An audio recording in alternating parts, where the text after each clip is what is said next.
All right, Todd, we're heading west. It's time for the Championship 4. We have 4 drivers with a chance. Let's take a look at Christopher Bell's numbers, the driver of the 20 car. While he's not the youngest, he's the least experienced at the Cup level with 143 starts, 6 wins, which doesn't seem like a lot, but let's remind everybody, 3 of those are in the playoffs. Yeah. 2 a year ago, 1 this year. Second time in the Championship 4. For me, that is a big strength for Bell. Been here, felt it, done it, knows what media day feels like on Thursday, knows what practice media attention feels like on Friday. The other big one, and this is the big one, this is number 1 in Bell's camp, qualifying. Oh, yeah. He sat on 4 poles in the playoffs already. I believe the championship could very well be determined off pit road.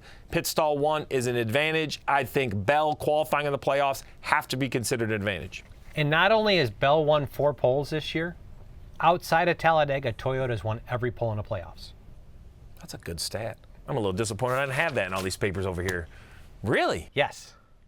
All right, well, and he's the only Toyota in it. When we talk about that late race restart or coming off a pit road, the chance and the opportunity, he and Adam Stevens have done a really good job qualifying.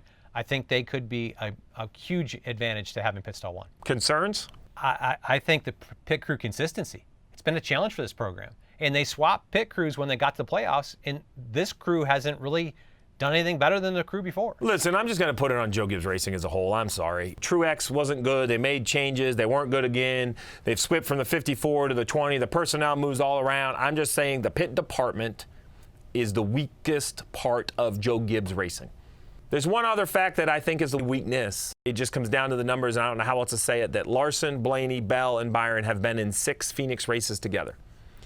Christopher Bell has never been the first or the second driver of those 4.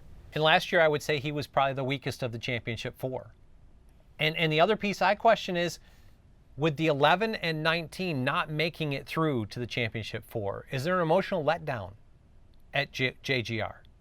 Or the opposite. I got a question for you. You mentioned pit crew. Do you put a super team together? I don't know that you do it for one race. We saw it happen. They made changes on the 19 this week, and ultimately one of those guys made a mistake. So I think you took the group that was 3rd best on the regular season and put them here, you keep them together.